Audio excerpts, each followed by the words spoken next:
오늘은 아파트 청약 통장에 가입만 하면 생기는 일에 대해서 영상을 좀 찍어보려고 합니다. 많은 분들이 아파트 청약 통장에 가입만 하고 이 효력에 대해서 잘 몰라서 실수를 범하는 것들이 상당히 많더라고요. 제 주변 지인분들도 그런 경우가 있어서 그 얘기들을 좀 해볼까 합니다. 임성배 TV. 보동과 덴데크. 오늘은 청약통장에 가입만 하면 생기는 일에 대해서 영상을 좀 찍어보려고 합니다. 많은 분들이 청약통장에 가입만 하고 이 효력에 대해서 잘 모르기 때문에 많은 손해를 보는 일들이 많이 있는 것 같습니다. 제 주변 사례들도 이런 일들이 많기 때문에 그 사례들을 좀 말씀드려 볼까 해요. 지난번에 제가 찍은 영상, 청약에 당첨되고 나서 생기는 일에 대한 영상을 보시고 많은 분들이 진정성 있는 댓글들을 많이 남겨주셨습니다. 그리고 질문을 하신 거에 대해서 제가 최대한 답변을 남겨드렸어요. 이번 영상에서도 많은 분들이 댓글을 진정성 있게 남겨주시는 분들한테는 제가 최대한 답글을 남겨드리도록 하겠습니다. 그러면 제 지인 2명의 예를 한번 들어볼 건데요. 첫 번째는 너무 안타까워요. 제 친한 친구인데 1,000만 원이 넘는 청약 통장에 가입을 해서 돈을 예치를 해놨다는 거예요. 매달 10만 원씩 돈을 납입을 했다는 거예요. 근데 아마 이 영상을 보시는 분들은 아실 겁니다. 제 유튜브 채널의 구독자분들이 대다수가 이제 40대 이상 분들이신데요. 아이 둘을 키우면서 외벌이로 살아간다는 게 지금 현 대한민국에서 얼마나 어려운지 아마 알고 계실 거예요. 저 역시도 외벌이로 혼자 벌어서 아이 둘을 키우고 있는데 지금 내수 경기가 너무 안 좋고 굉장히 어려운 점이 많음을 실제 스스로 느끼고 있거든요. 근데 제 친구 같은 경우에도 열심히 살아가지만 중소기업 다니면서 월급 받으면서 아이 둘을 키우기가 너무나 어려웠다는 거죠. 그래서 청약 통장에 있는 그 돈을 해지를 하고 그 돈을 생활비로 썼다고 해요. 저랑 이제 술 한잔 하면서 그런 얘기를 했는데 너무나 안타까웠습니다. 뭐가 안타까웠냐면 제가 친구한테 물어봤어요. 그 청약 통장을 네가 가지고 있었으면 그걸로 얼마를 벌었을 거 같냐. 그러니까 그 친구가 잘 모르겠다고 하더라고요. 그래서 제가 얘기했습니다. 이런 얘기들을 나한테 해줬으면 그 통장을 가지고 최소 3억 이상에서 5억 이상 벌 수 있다. 깜짝 놀라죠, 그 친구가. 근데 그 친구가 하는 얘기가 이거예요. 내가 당장 먹고 살기 힘들고 진짜 입에 풀칠하기 힘든데, 그리고 생활비 때문에 돈이 한 푼도 없는 이 지금 상황에서 자기가 선택할 수 있는 길이 없었다는 거예요. 충분히 100분 이해를 했어요. 근데 그때는 청약 통장을 해지하지 않고 이 청약 통장에 들어있는 돈을 대출을 받으면 됩니다. 그러면 이 1순위의 청약 통장의 효력이 그대로 유지가 돼요. 저도 그렇게 한 적이 있어요. 어려웠을 때. 이 청약 통장에 있는 예치금을 예치금 담보 대출로 만약에 대출을 받게 되면은 저리로서 이자만 납입하게 되면 돼요. 한 2% 정도에. 그리고 이 들어있는 청약 통장의 금액 중에 95%까지 대출이 됩니다. 내가 가지고 있는 돈이니까 거의 100% 가까이 대출이 가능하다는 거예요. 어려웠을 때 이 청약 통장을 통해서 대출로 실행을 하고 나중에 여윳돈이 생겼을 때 다시 갚는 형식의 그런 스탠스 포지션을 취했으면 아마 이 친구한테 굉장히 좀 삶을 살아가는데 이 청약 통장이 큰 힘이 됐을 것 같은데 일단 그런 부분들이 조금 안타까웠어요.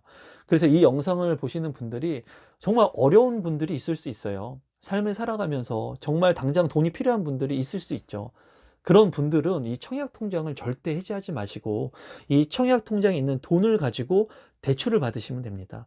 내가 예치해 놓은 돈이기 때문에 이율도 굉장히 싸고 그리고 원리금까지 상환하지 않아도 가능하다는 거예요. 이 부분을 꼭 알아두시면 좋을 것 같아요. 또 제 지인 중에 좀 안타까운 사연은 뭐냐면 청약 통장에 2만 원씩 매월 납입을 했다는 거예요. 15년이 넘게. 이게 무주택인데 뭐가 안타깝냐면 이거를 제가 말씀드리기 위해서는 청약 통장에 납입할 수 있는 금액에 대한 부분들을 좀 얘기를 해야 돼요. 그래서 청약 통장에 가입하신 분들은 또는 가입하실 분들 또는 가입이 돼서 당첨이 되신 분들이라고 하더라도 이 영상을 지금부터 하시는 얘기를 끝까지 한번 보시면 좋을 것 같습니다. 일단은 청약 통장을 활용하기 위해서는 우리가 아파트에 분양 신청을 해야 되죠. 그러기 위해서는 두 가지 부류의 분양 아파트가 있습니다. 물론 크게는 네 가지로 나뉘어지게 되지만 간단히 두 개로만 큰 틀에서 본다면 첫 번째는 공공분양이 있어요. 이 공공분양은 뭐냐면 한국주택토지공사라든가 뭐 SH, LH, 경기도 시공사 같은 공공기관에서 주택을 공급하는 거예요. 공적 기관에서 이 주택을 공급하기 때문에 분양가가 상대적으로 저렴하다는 장점을 가지고 있죠. 그래서 공공분양이 첫 번째는 있고, 두 번째는 민간 분양이 있습니다. 이 민간 분양은 뭐냐면 여러분들이 다 아실 만한 기업, 프로지오라든가 또는 이편한 세상, 자이, 이런 민간 건설사가 분양을 하는 것이 민간 분양입니다. 그래서 청약 통장을 활용해서 청약에 당첨되기 위해서는 공공 분양과 민간 분양, 이 두 가지를 우리가 선택할 수가 있어요. 근데 아마 여러분들께서는 이런 얘기를 많이 들어보셨을 거예요. 주변에 아파트 당첨이 되신 분들 중에 나는 청약 통장에 납입된 금액이 많아서 당첨이 됐어. 또는 나는 가점제를 통해서 가점이 많아서 나는 당첨이 됐어. 어떤 분들은 아니 나는 그냥 추첨제에 신청을 했는데 운이 좋게 뽑혔어. 이런 얘기들을 많이 들어보셨을 거예요. 이 부분들은 이 공공 분양과 민간 분양의 얘기들이 다 지금 합쳐져서 얘기가 나와지고 있는 거예요. 그럼 제가 이 공공 분양과 민간 분양을 분리해서 한번 얘기를 해볼게요. 이 민간 분양을 잠시 내려놓고 이 공공 분양, 한국토지공사, 뭐 LH, SH 공공기관에서 분양하는 이 공공 분양에 대해서만 얘기를 한다면, 이 공공 분양의 당첨의 선정 방법은 뭐냐면 청약 통장에 예치된 금액이 많은 순으로 당첨자를 선발하게 됩니다. 이 얘기는 뭐냐면 이 청약 통장에 돈을 많이 납입하게 되면은 당첨자로 뽑는다는 거예요. 그러면 어떤 분들은 이렇게 생각할 수가 있겠죠. 그러면 내가 1억 있는데 1억 통장에 넣어놓지. 많이 넣으면 당첨된다며. 근데 이 청약 통장에서는 당첨 예치금을 산정할 때 1회에 10만 원까지만 인정해 준다는 거예요. 그러니까 내가 한 달에 납입할 수 있는 최대의 금액이 10만 원이라는 거죠. 그래서 매달 10만 원씩 납입을 했을 때 내가 1년을 납입하게 되면 120만 원이 되겠죠. 10년을 하게 되면 1200만 원이 되는 거예요. 그래서 이 금액이 많으면 많을수록 이 공공 분양에서는 당첨 확률이 높아지게 됩니다. 그럼 아까 그 지인 사례 같은 경우에는 2만 원씩 납입을 했다는 거예요. 10년 이상을. 너무나 안타깝죠. 왜? 10만 원씩 납입을 했으면 더 많은 금액이 쌓여서 당첨 확률이 높아졌을 건데 내가 잘 몰랐기 때문에 2만 원만 납입했다는 거죠. 너무나 안타깝죠. 만약에 10만 원씩 납입을 했다면 이 청약 통장의 금액이 많아지면 많아질수록 여러분들이 들으면 알 수 있는 그 핫한 지역의 공공 분양 물량들을 다 당첨받을 수 있다는 거예요. 너무나 안타깝죠. 그래서 청약 통장에 이제 처음 가입하시는 분들이라면 자동이체를 10만 원 그냥 걸어 놓으셔야 된다는 거예요. 무주택자분들 같은 경우에는. 그래야지 내가 10만 원씩 계속 납입을 하면서 최대 인정 금액을 받을 수 있다는 거죠. 그러면 이 공공 분양을 내려놓고 민간 분양에 대한 부분만 제가 얘기를 해볼게요. 민간 분양 같은 경우에는 모집 공고가 나오기 전에, 이 분양의 모집 공고가 나오기 전에 예치금을 미리 맞춰놔야 돼요. 이 민간 분양에 신청할 수 있는 예치 금액을 넣어야 된다는 거예요. 이 예치금 같은 경우에는 내가 어떤 평형에 들어갈 건지, 청약 신청을 할 건지, 또 어느 지역에 거주하고 있는지에 따라서 이 예치금이 200만 원, 300만 원, 400만 원으로 나뉘어지게 돼 있어요. 이 부분은 제가 예전에 만든 영상이 있으니까 링크를 걸어 놓을 테니까는 한번 여러분들이 시청을 하면 좋을 것 같습니다. 그래서 예치금을 미리 맞춰 놓아야 되고, 이 예치금을 맞춰서 1순위의 조건이 된다면 여기에서 가점제와 추첨제로 나뉘어지게 된다는 거예요. 그래서 가점제 같은 경우에는 일정 조건을 갖추었을 때 그 점수를 부여해서 그 점수에 따라서 가점을 부여하게 됩니다. 청약 통장의 가입 기간이라든가, 그리고 무주택 기간, 그리고 내가 부양하고 있는 가족 수에 의해서 가점제가 높은 점수에 따라서 선발을 하는 방식입니다. 또한 이 민간 분양에서 추첨제는 말 그대로 뺑뺑이라 그러죠. 추첨을 통해서 추첨하는 방식도 있어요.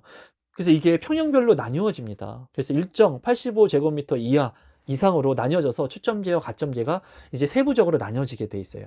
그래서 여러분들이 아셔야 될 부분들은 뭐냐면, 공공분양 같은 경우에는 청약 금액이 많을수록 당첨 확률이 높다는 거예요.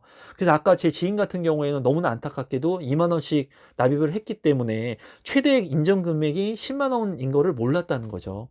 그냥 통장에 가입만 했기 때문에 이런 일이 생기는 거예요.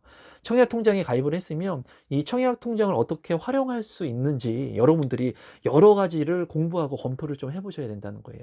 그래서 공공분양을 받기 위해서는 최대 금액인 10만 원을 납입하는 게 현명한 거고요.